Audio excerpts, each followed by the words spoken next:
हमारा प्लान है कि इंटरनेशनल लेवल पे भी कोई स्कूल होगा तो उसको हम टक्कर दे पाएँ। मैंने एक रोबोटिक मशीन बनाई है। तो मैंने प्रोग्रामिंग लैंग्वेज सीखी है और सर इसमें मैंने प्रोग्राम बनाया सिंपल इंटरेस्ट।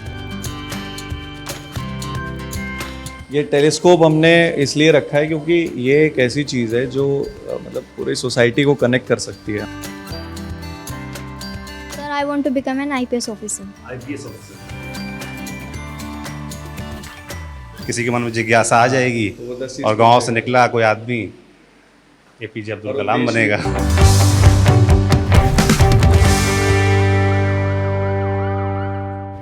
नमस्ते, मेरा नाम है सौरभ और आप देख रहे हैं लल्लन टॉप का एकदम नया ताज़ा तरीन कार्यक्रम जिसका नाम है असरकारी।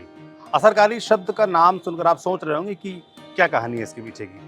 तो सरकारी दफ्तर, जैसे कि मेरे पीछे आप देख पा रहे हैं, ये सीडीओ दफ्तर है मेरठ का। सरकारी दफ्तरों को देखकर आमतौर पे मन में ख्याल आता है कि ढीला ढाला काम होगा, ठीक से काम नहीं हो रहा है। सरकारी बाबुओं, सरकारी अधिकारियों को जब लोगों के मन में इमेज बनती तो ऐसी ही बनती है कि काम हमको सब अटका रहेगा, फाइलें अटकी रहेंगी। मगर ऐसा नहीं है, अच्छा काम भी हो रहा है, अच्छे अधिकारी भी हैं, तमाम ऐसे लोग हैं जिनके कामों की वजह से समाज में बदलाव आ रहा है। तो असरकारी हमारे एक ऐसा ही प्रोग्राम है जिसमें हम ऐसे कुछ खास अधिकारियों, खास स्कीमों, सरकारी स्कीम जो कि बदलाव ला रही हैं, उन पर बात करेंगे। तो यह सरकारी का पहला एपिसोड है और हम आए हुए हैं मेरठ ज़िले में। मेरठ में हम बात करेंगे यहाँ एक चल रही खास योजना के बारे में जिसका नाम है आधारशिला। आधारशिला क्या है, आगे आपको बताते हैं और पूरा दिखाते हैं।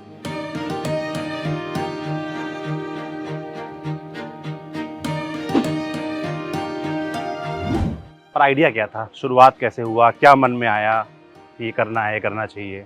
बहुत बहुत धन्यवाद सौरभ। पूरा आइडिया इसका बेसिकली ये था कि हम लोग जैसे 2020 में नई शिक्षा नीति हमारी तरफ जो हमारे गवर्नमेंट की तरफ से लॉन्च की गई, तो उसमें कोशिश ये हमेशा से रही कि प्रैक्टिकली बच्चों को ज़्यादा पढ़ाया जाए और थ्योरी कम की जाए। तो इसी पे हम लोगों ने सोचा कि क्यों ना हम लोग हमेशा, जैसे हम लोग भी जैसे दिल्ली से मैं हूँ तो हम लोग सौर मंडल और ये सब देखने जाते हैं, नेहरू प्लेनेटोरियम है दिल्ली में, तो वहाँ जाके हमें 10 चीज़ें समझ में आई। तो हमने सोचा कि क्यों ना हमारे बेसिक शिक्षा के स्कूल्स में, जहाँ पे आज के टाइम में ग्राम पंचायतें बहुत सारा पैसा खर्च करके टाइल्स लगा रही हैं, फर्नीचर लगा रही हैं, तो क्यों ना एक छोटा सा एक नॉलेज सेंटर हम लोग बनाएं।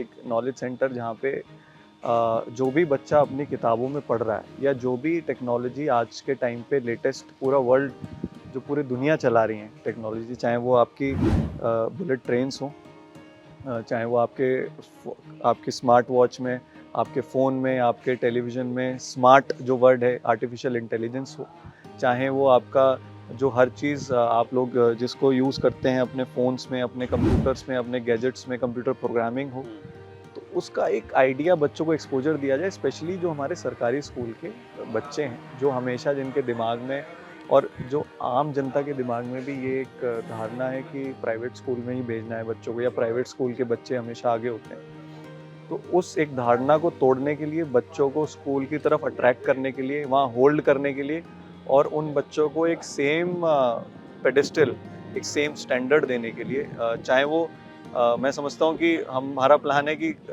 इंटरनेशनल लेवल पे भी कोई स्कूल होगा तो उसको हम टक्कर दे पाएँ।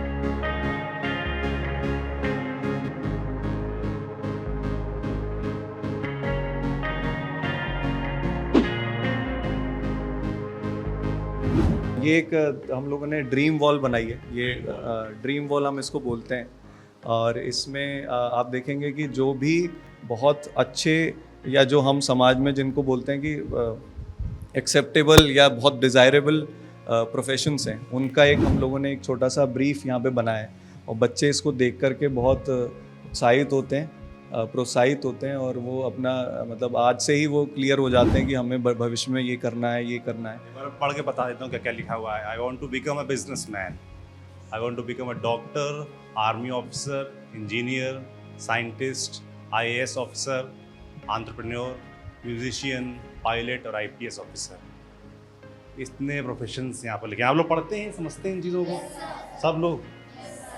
क्या नाम है आपका? वंश। वंश। किस क्लास में हैं आप? 7th क्लास में। 7th में? Yes sir. ये आप वॉल, ड्रीम वॉल जो है ये देखते हैं, क्या मन है आपका बनने का? I want to become a scientist. Scientist. Yes, क्या sir. होता है साइंटिस्ट, क्या करता है? सर कोडिंग सीखता है सर, बहुत सारे रोबोट बनाता है। अच्छा, तो जैसे यहाँ जो चीज़ें पढ़ाई जाती हैं, सिखाई जाती हैं, इनका यूज़ करते हो, करने को मिलता है? Yes sir. कुछ मुझे करके दिखाओगे कोडिंग या किस चीज़ का इस्तेमाल जो तुमने सीखा समझाओ? माय नेम इज वंस, I study in 7th class. जी। मैंने एक रोबोटिक मशीन बनाई है जो चीज़ों को डिटेक्ट करके हम बता देते हैं कि इसके सामने कोई ऑब्जेक्ट है या नहीं है। आई आपको बताता हूँ कि वर्क कैसे करती है। बताइए। अगर इसके सामने कोई ऑब्जेक्ट आएगा तो हमें ये ग्रीन लाइट जल जाएगी। देखिए इसके सामने कोई ऑब्जेक्ट आए, ये ग्रीन लाइट जल गई। इससे ये एक रोबोटिक मशीन है अच्छा, और बाद में हमने इसकी प्रोग्रामिंग की है। कैसे किया है? ये कैसे बताया गया? ये इसमें आपको क्या सामान ला कर दिया गया था? कैसे सीखा आपने ये लैब में रखा था, अच्छा ये लैब का सामान है। अच्छा, क्या क्या लगा? ये IR सेंसर है। IR की फुल फॉर्म होती है इंफ्रारेड सेंसर। अच्छा और ये है आर्डिनो का यूनो बोर्ड। ये आर्डिनो है, अच्छा, ये कनेक्ट कहाँ से? इलेक्ट्रिसिटी। ये इलेक्ट्रिसिटी से है। अच्छा, और क्या जानते हैं आप इसके बारे में? और यहाँ पर क्या सीखा है इसके बाद? ये सब चीज़ें यूज़ की हैं आपने? ये यस सर।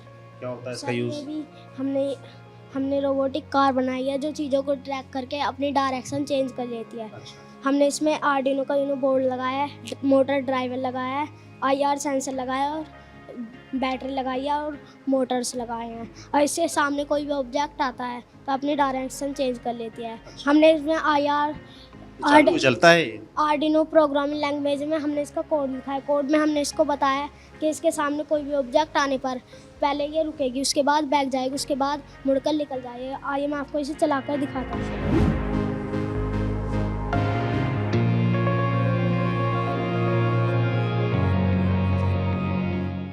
तो ये तुमने खुद बनाई है? Yes sir. सही बात। मतलब मेरे लिए तो यही बड़ा अमेजिंग है कि जिस तरह के टेक्निकल टर्म्स यूज़ कर पा रहे हैं, बता पा रहे हैं कि ये चिप लगाई है। कॉन्फिडेंट दिख रही हैं आप। तो क्या सीखा आपने सिस्टम में? सर मैंने प्रोग्रामिंग लैंग्वेज सीखी है और सर इसमें मैंने प्रोग्राम बनाया सिंपल इंटरेस्ट पे। कैसे होता है बताओगी आप? Yes sir. सर इसमें हमने 3 वेरिएबल लिए, एक में हमने प्रिंसिपल ऐड करा और सेकंड में हमने रेट ऑफ इंटरेस्ट और थर्ड में टाइम। और सर इसमें हमें यूज़र से इनपुट करवाया है। और सर इसमें मैंने फिर एंटर करा, enter the rate of interest में मैंने मतलब पहले हमने प्रिंसिपल डाला था तो वो 1000 था और फिर हम कुछ भी डाल सकते हैं उसमें हम। और रेट ऑफ इंटरेस्ट में मैंने 5 डाला और एंटर टाइम 2 करा तो उसने हमें करेक्ट आंसर दे दिया 100। यस ये प्रोग्राम सिखाई गई है आपको? किसने सिखाई? सर ने। सर। ये इकलौता ये प्रोग्राम है कि और भी कुछ कर पाते हैं? नो सर इसमें बहुत सारे करते हैं। अगर चीज़ों मतलब किसी भी डिजिट को कंपेयर करने का, if or else का, यूज़र से इनपुट करवाने का और सिंपल सब कर रहे हैं इसमें। और सब हम ये पाइथन लैंग्वेज में सीख रहे हैं। पाइथन लैंग्वेज क्या होती है? पाइथन लैंग्वेज सर एक प्रोग्रामिंग लैंग्वेज का ही एक पार्ट होता है सर। बहुत सारी लैंग्वेज होती है लेकिन फ़िलहाल हम पाइथन में पढ़ रहे हैं। कब से ये सीखना पढ़ना शुरू किया ये चीज़? सर ऐसे ही 3-4 दिन पहले जब सर ने सिखाया था जब से। सर अच्छा लगता है ये सब जानकर, ये सब सीख के। क्या नाम है तुम्हारा? Sir my name is Chirag, I study in 7th class. 7th class. अच्छा, साथ में एक क्लास में हो? Yes sir. तुम्हें भी आता है ये प्रोग्रामिंग? Yes sir. क्या आगे क्या बनने का मन है? Sir I want to become an IPS officer. IPS officer. Yes sir. क्या होता है आईपीएस ऑफिसर? क्या काम करता है? सर वो है एक सोशल वर्किंग में और सर मतलब जो भी मतलब गंदे काम करते हैं उनको पकड़ता है। गंदे काम करता है उनको पकड़ता है। Yes sir. टेलीस्कोप है। ये टेलीस्कोप हमने इसलिए रखा है क्योंकि ये एक ऐसी चीज़ है जो मतलब पूरी सोसाइटी को कनेक्ट कर सकती है। हम लोग इसमें बच्चे तो देखते ही हैं, बट शाम के टाइम में हम एक वर्कशॉप टाइप का करते हैं कि गांव का कोई भी व्यक्ति आकर के इसमें देखे चांद को या तारों को देखे। तो एक इसमें दोनों चीज़ें हैं, तो विज्ञान भी है और साथ में एक आपस में सद्भाव और आपस में भाईचारे की एक वो भी एक फीलिंग को भी ये डेवलप करता है। आपने एक मूवी देखी होगी स्वदेश, उसमें भी जब वो लाइट चली जाती है तो वो टेलीस्कोप निकाल के सबको ये दिखाते हैं। तो मतलब अब मैं कहूँगा कि वहीं से इंस्पायर्ड है। तो ये भी हम लोगों ने यहाँ पे रखा है कि बच्चों को लैब के बाहर की दुनिया के लिए भी हम लोग कुछ ऐसा दे सकें। ये देखते हैं आप लोग टेलीस्कोप यूज़ किया? क्या क्या देखने को मिला इससे? कभी कुछ देखा कुछ? मेरे पास आके बताओ। क्या देखा? सर हमने चांद भी देखा था रात के समय जब हम आए थे, तो जब हमने चांद भी देखा था, तारे वारे सब प्लैनेट्स ऐसा। तो ये जो प्लैनेट्स होते हैं, कितने प्लैनेट्स होते हैं पता है आपको? सर 8 ऐसा। कभी कोई और प्लैनेट नजर आया? सर वो तो मतलब टेम्परेचर पे डिपेंड करता है कि इस वक्त टेम्परेचर कैसा है। फिर अगर वो मतलब कम मतलब बादल सही है, क्लाउडी नहीं है, तो उसके फिर हम जुपिटर देख सकते हैं उसमें। सब चीज़ें पता है अच्छा लग रहा है मुझे देखकर। ये पूरा सिस्टम, सोलर सिस्टम भी बनाया हुआ है यहाँ पर। हम लोगों ने देखिए जो भी आधारशिला हम बना रहे हैं, हम लोग कोशिश कर रहे हैं अलग अलग थीम पे बनाएं।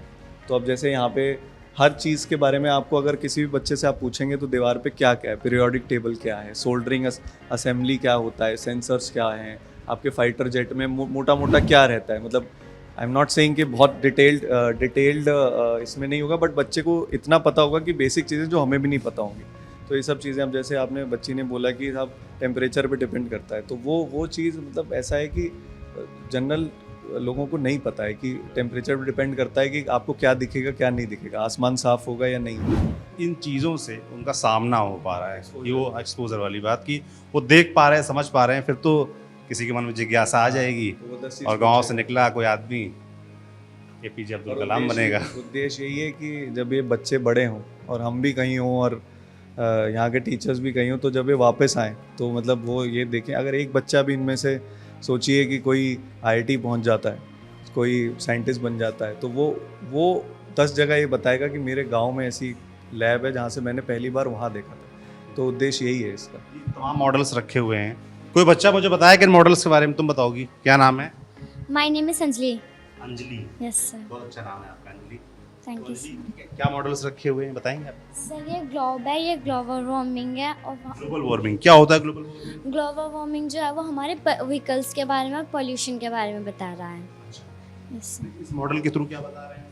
सर ये जो हमारे व्हीकल्स चलते हैं उनकी वजह से जो हमारे पोल्यूशन होता है वो बहुत ज़्यादा होने लग जाता है, और जो हमारी अर्थ है वो भी हीट होने लग जाती है, और जो हमारे एनिमल्स हैं वे भी जो हैं ड्राई मरने लग जाते हैं, और जो हमारे ट्रीज़ हैं वे भी ड्राई होने लग जाते हैं, और हिमकण जो है हमारे भी पिघलने लग जाता है, काफ़ी हमारा नुकसान होने लग जाता है, क्योंकि जो बाढ़ आ जाती है फिर सब चीज़ बह जाती है इस वजह से। तो सर ये वायरलेस चार्जिंग का कॉन्सेप्ट है कि जब हम किसी कोयल में इलेक्ट्रिसिटी को घटा बढ़ा कर दे रहे हैं तो उसका जो मैग्नेटिक फील्ड होता है वो भी घटता और बढ़ता है, तो उसमें एक फ्लक्स आता है। जब किसी दूसरे कोयल को उसके पास ले जाता है तो उसमें भी एक वोल्टेज आता है, जिसके कारण इसमें भी लाइट जलती है। और इसी कॉन्सेप्ट पर आजकल वायरलेस चार्जिंग फ़ोन भी आ रहा है। अच्छा, yes sir. Wireless charging phone आपने देखा है? नो सर बताते थे कि इसी कॉन्सेप्ट पर आ रहे हैं। अच्छा, ये अच्छी बात है। फ़ोन नहीं देखा पर कॉन्सेप्ट पता है। ये मॉडल्स का सिलेक्शन कैसे किया कि ये मॉडल्स होने चाहिए या नहीं होने चाहिए? ये मॉडल्स हमने, जैसे मैं बताया कि 6th से लेकर के आगे की जितनी हमारी पाठ्यक्रम की किताबें हैं उसमें हमने, हमारी टीम ने उसको पढ़ा, एंड उसमें से फिर हमने ड्राइव किया कि बच्चों को रिलेवेंट चीज़ें क्या हैं। तो वही हमने मॉडल्स इसमें यहाँ पे रखे हैं कि वो बच्चा पढ़े और वो आके देखे और उसको फिर वो याद रहे। That is important. मतलब हम लोग मतलब ये नहीं चाह रहे थे कि कोई एक ऐसा हम लोग बहुत ही ऐसा दिखाएं कि वो मतलब उसको बाद में वो पढ़े। हमने कोशिश की कि वो अभी पढ़ रहा है और उसको देख रहा है और उसको समझ रहा है और उसको याद है वो सारी चीज़ें। चोरी तक सीमित ना रहे चीज़ें। जब वो क्लास में पढ़ रहे हैं, कोई भी मॉडल आया, कोई भी साइंस की टर्म आया, तो उसके बारे में आपको प्रैक्टिकली भी दिखा दिया जाए। तो लगभग आप कह रहे हैं कि 6 to 8 तक जो भी मॉडल्स हैं वो कवर किए गए हैं। 6 to 12 तक और आगे के भी, अब जैसे AI, रोबोटिक्स और ये सब चीज़ें, आर्टिफिशियल इंटेलिजेंस, ये आगे की हैं जो लेटेस्ट टेक्नोलॉजी। और मतलब आधारशिला कभी पूरा नहीं होगा, मुझे लगता है वो हमेशा बढ़ता रहेगा। तो हम हमेशा इसमें कोशिश करते रहेंगे जो भी नई टेक्नोलॉजी आए उसको हम लोग इसमें इंक्लूड करते रहें, और ताकि बच्चे हमेशा अपग्रेड होते रहें। तो आप लोग को भी सिखाया जा रहा है, इस बारे में पढ़ाया जा रहा है? अभी बेसिक ट्रेनिंग हो चुकी है हम लोगों की, क्योंकि देखिए सर जो भी चीज़ें हैं सीखना हर एज में पड़ता है, चाहे हम टीचर हैं बट हमें भी थोड़ा सा ट्रेनिंग की ज़रूरत पड़ती है। जब हम एकदम क्लासरूम स्टडी से बाहर निकलते हैं और फिर प्रैक्टिकल नॉलेज पे आते हैं तो थोड़ी ट्रेनिंग की ज़रूरत हमें भी पड़ती है। और हम बहुत डिफरेंस बच्चों में देख रहे हैं कि क्लासरूम में पढ़ा रहे हैं, थोड़ा बच्चे बोर फील करते हैं, या जो चीज़ हम समझाना चाह रहे हैं उतने अच्छे से कई बार नहीं ग्रैब कर पाते। तो प्रैक्टिकल लर्निंग बाय डूइंग का इतना अच्छा एग्जाम्पल हमारे पास ही है, करके बच्चे बहुत अच्छे सीख जाते हैं। क्या बदलाव क्या देख रही हैं? पहले की आप पहले भी पढ़ाती थी और ये योजना मुझे लगता है 1.5 साल से ही शुरू हुई है। हाँ, ज़्यादा भी टाइम क्या हुआ है। डिफरेंस है बच्चों में?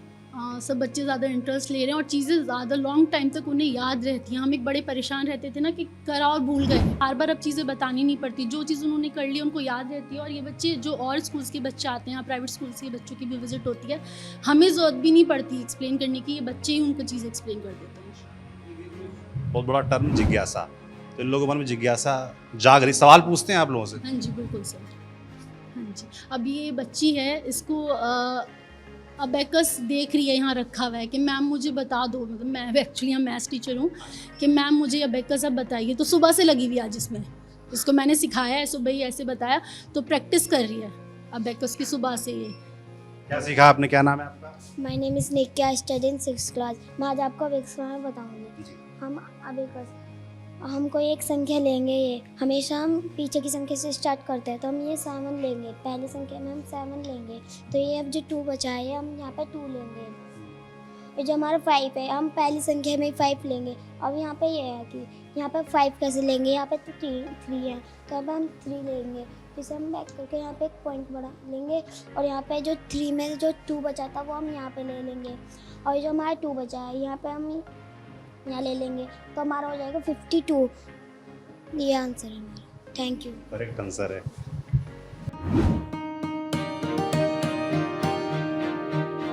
अब थोड़ा सा आइडिया के पीछे के आदमी की जर्नी समझ लेते हैं। शशांक IAS ऑफिसर हैं, क्या जर्नी रही, क्या शुरुआत कहाँ से हुई, स्कूलिंग कहाँ से हुई, कहाँ के रहने वाले हैं? क्योंकि हमारे तमाम UPSC के एस्पिरेंट्स भी हैं जो हमको देखते हैं, ललन टॉप देखते हैं, तो उनके लिए एक अच्छा रहेगा जानना आपकी जर्नी। मैं प्रॉपरली दिल्ली से ही हूँ। दिल्ली में ही मैं पैदा हुआ और उसके बाद दिल्ली में ही मेरा स्कूलिंग हुआ। कहाँ से?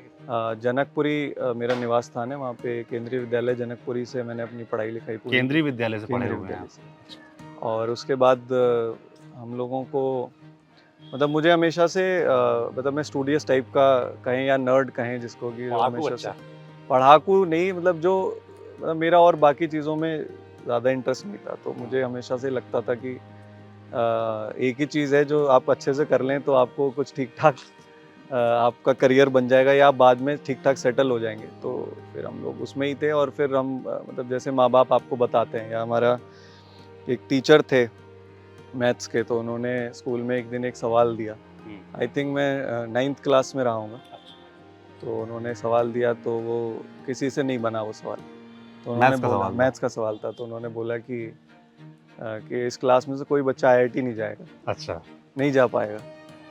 तो फिर मुझे लगा कि यार ये IIT क्या है, तो जरा इसके बारे में देखा। 9th क्लास तक आपको नहीं पता था कि IIT क्या है? बिल्कुल बिल्कुल हमें नहीं पता था, और मतलब वो रहता है ना कि आपको करियर का ही नहीं पता होता कि आपको क्या करना है। जैसे कई बच्चे ये कंफ्यूज रहते हैं कि 10th में क्या लेना है, तो ये भी एक मतलब बहुत बड़ा सवाल रहता है और बहुत बड़ा टर्निंग पॉइंट रहता है। बहुत बड़ा सवाल रहता है। जैसे मुझे आज तक बड़ा अफसोस रहता है इस बात का कि मैंने 10th के बाद दोस्ती के चक्कर में साइंस ले ली। सच बता रहा हूँ, बिल्कुल तो विशुद्ध दोस्ती के चक्कर में ली थी, और आज तक मुझे अफसोस होता है कि साइंस ना ली होती, शायद कॉमर्स ले ली होती, तो 4 चीज़ें ज़्यादा बेहतर जान गए होते जो आज बहुत काम आ रही होती। बिल्कुल ठीक बात है। और तब मैंने अपने घर पे पूछा अपने पापा से कि पापा IIT क्या होता है, तो पापा ने बताया कि IIT ऐसे ऐसे कॉलेज होता है, इंजीनियरिंग होती है और बहुत बड़ा कॉलेज है, और उसमें ऐसे ऐसे पेपर होता है, जो जिसका सिलेक्शन वो पेपर क्लियर करते हैं उन्हीं बच्चों का होता है, और उसमें ये भी नहीं फ़र्क पड़ता कि आपके CBSE में कितने मार्क्स हैं या आपके 12th में कितने मार्क्स हैं, उसकी तैयारी 2 साल पहले से करनी होती है। तब फिर मुझे लगा कि नहीं, मतलब कुछ करते हैं। फिर फर्स्ट टाइम IIT आपको अपने पिताजी के द्वारा पता चला, और उस क्वेश्चन के बाद पता चला।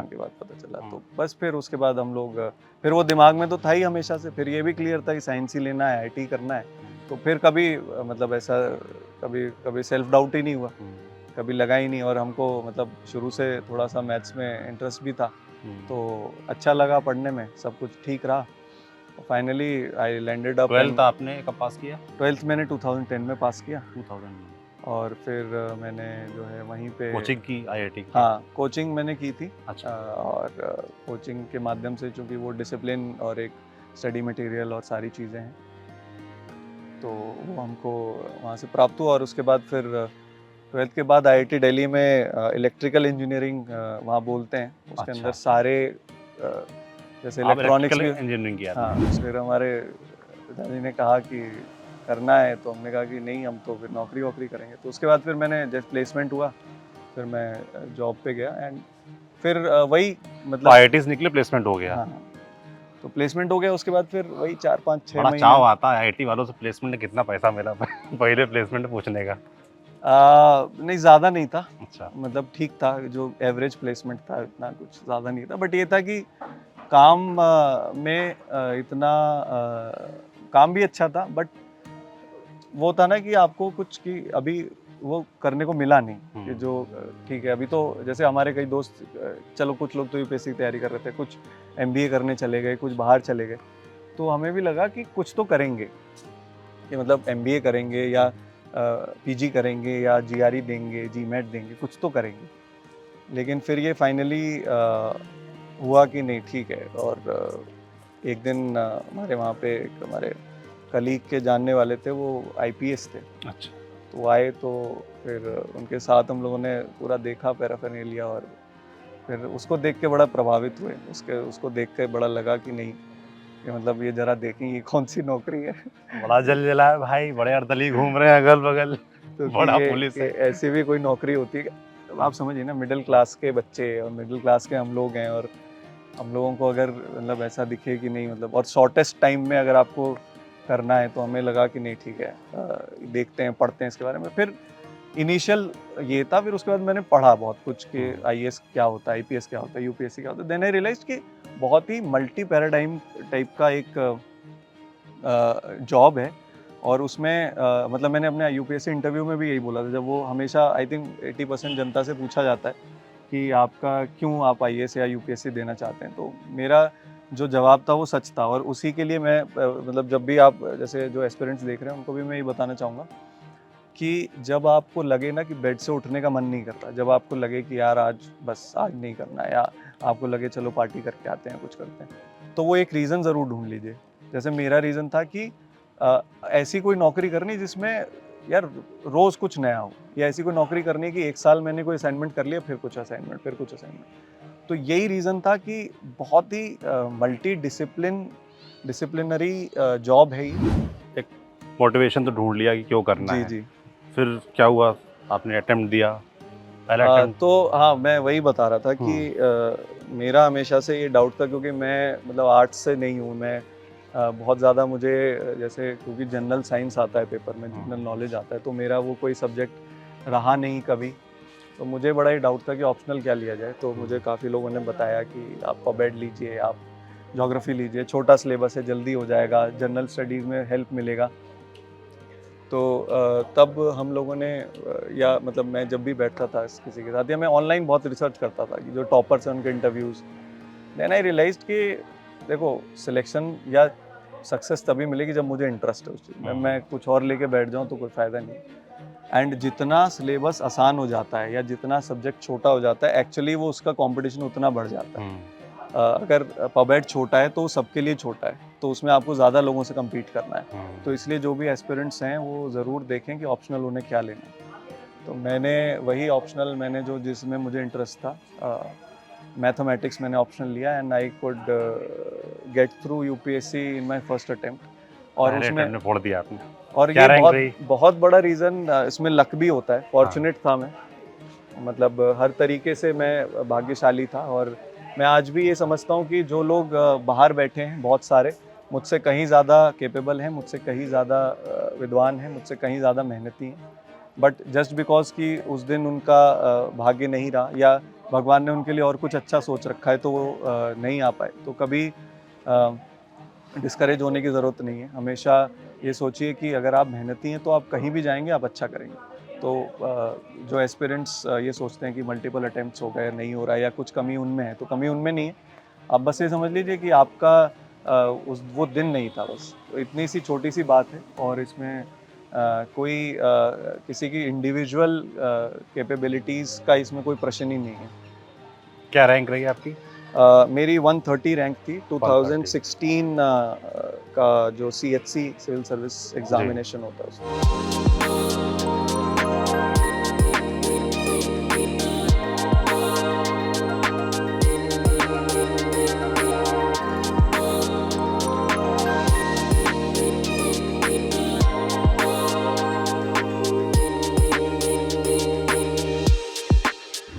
शिक्षा, एजुकेशन कितनी बड़ी और कितनी ज़रूरी चीज़ है, ये आप सब जानते हैं। तमाम बड़े-बड़े जो सूरमा लोग हैं वो इस बात को बोलते भी हैं कि शिक्षा अगर किसी देश की ठीक हो जाए तो देश तरक्की करने की राह में बढ़ जाएगा। तो मेरठ के इस मोहिउद्दीनपुर गांव में आपने देखा आधारशिला योजना को किस तरीके से बच्चों में शिक्षा को लेकर, आज की टेक्नोलॉजी को लेकर, आजकल क्या क्या चल रहा है, उसकी प्रैक्टिकल नॉलेज देने की एक अलग जगाई गई है। इस प्रोग्राम को शुरू किया गया है। बताया जाता है कि ये प्रोग्राम आगे और तमाम करीब 150 पंचायती क्षेत्र में खोला जाएगा मेरठ में, और आशा करते हैं कि यूपी पूरे देश में इस तरह के मॉडल डेवलप हों, इस तरह की योजनाएं आएँ और लोगों तक पहुँचे। हमने भी सोचा कि इस तरह के प्रोग्राम्स बनाए जाएं जिसमें हम कुछ अच्छी चीज़ें, कुछ जो हमारे समाज में अच्छा हो रहा है वो आप तक पहुँचाया जाए। तो आधारशिला योजना और असरकारी का ये पहला एपिसोड इसी की एकमात्र कोशिश थी। आप हमें ज़रूर बताएं कि ये एपिसोड या आधारशिला योजना आपको कैसी लगी और आपका क्या मानना है इसके भविष्य के बारे में, आप क्या सोचते हैं। इसके अलावा हमें ये भी बताएं कि अगर आपके आसपास कोई अधिकारी या कोई सरकारी योजना या कोई भी ऐसी चीज़ जो आपको लगता है कि उसका प्रसार होना चाहिए, वो और लोगों तक पहुंचनी चाहिए, जिससे देश में, समाज में कुछ बदलाव आ रहा है, कुछ अच्छा बदलाव आ रहा है, तो हमें लिख कर ज़रूर भेजें। हम उस पर भी असरकारी बनाएंगे। बाकी देखते रहिए दी लल्लन टॉप। शुक्रिया।